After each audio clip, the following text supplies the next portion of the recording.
Hello, I'm John Mamias, Executive Producer at CD Projekt Red, and welcome back to our continued development diary series on The Witcher 2, Assassins of Kings, and now the Enhanced Edition.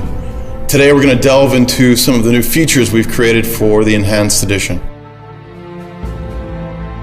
To allay some of the story complexity, we've created some new cinematic sequences and spread them throughout the game.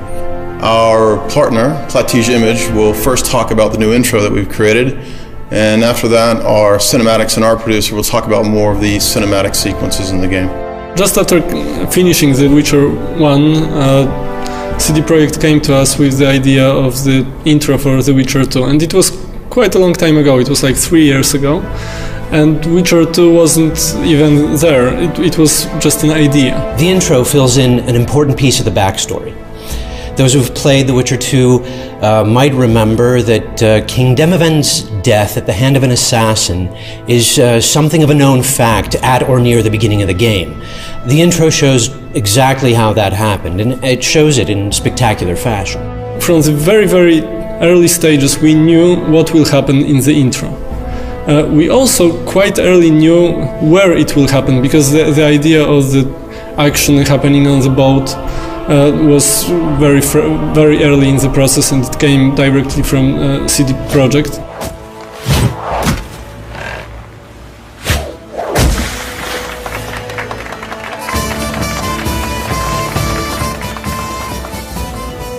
One of the very early ideas was that who is the assassin is using a hornet nest to start a chaos on the boat, and he's using this chaos to kill the king and escape from the boat. But I wasn't sure that it would really work as a cinematic experience, and after some discussions with Adam Badowski and some other people in CD Projekt, we came with the idea of the ice bomb.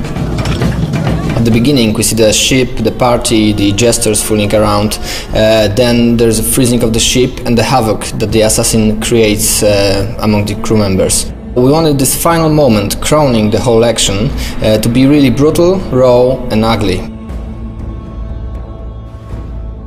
I've realized that it will be so much more interesting and there will be so much more tension if we actually make the assassination during the collapsing of the ship. And this idea was very late in the process. It was after all these stages of acceptation, and it already changed everything, but we loved it so much in Plattige, and the people in CD Projekt also loved the idea that we decided like a week before the start of the production to change this detail, which actually changed everything.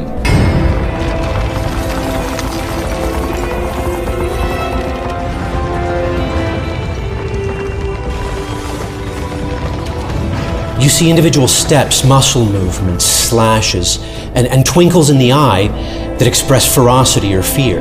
And they're all important. They all bring in a mountain of meaning. They suck you in and draw you to the edge of your seat, and bam, 3.5 minutes and you know you're gonna have one badass motherfucker to contend with.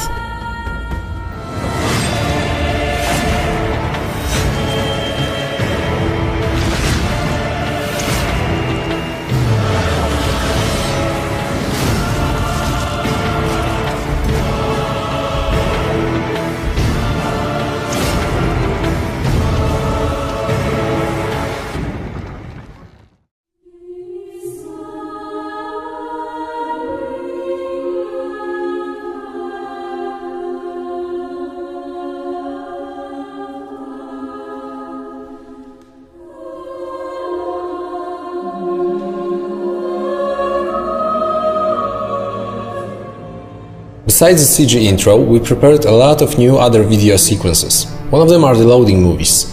They were constructed to summarize what happened in the previous act and create a smooth transition to the next one. Grabbing Geralt, I embarked on a voyage upriver, deeper into the Pontar Valley. We also added 11 new cutscenes, all placed in the various places of the game. I can tell that 3 of them are showing what's going on in Loch Muin when Geralt is busy with the dragon. And the rest of them are connected with the new content of the game. Another type of video sequences that we prepared for the Enhanced Edition are the final boards. These are the short movies that are combined at the end of the game into one big movie that summarizes what happened in the game. Depending on the player choices, you can end up with 12 versions of those movies. Especially for this part of the game, we composed new music and recorded it with a live choir. The Witcher had traveled far and wide in search of the Kingslayers. Along the way, he had met both the righteous and scoundrels, Bernard Laredo amongst the latter. Additionally, we've prepared a completely new outro for the game. It was fully rendered on our own technology, Red Engine. And right from the start we decided it was going to take place in a whole new location, so yeah, we created a whole new location for it, which includes like new trees, new bushes, everything, just to have it geologically different. We also wanted to create this perfect view, and I think we achieved it is with this bridge that goes across a river. There's a forest on each side of the river. There's a mountain far off in the distance. It looks absolutely stunning, and I hope you guys will like it. So we've only just scratched the surface of the new content we're adding to Witcher 2 Assassins of Kings Enhanced Edition. Stay tuned for the next Dev Dive, where we talk about the new gameplay mechanics, as well as the new quests and the new characters.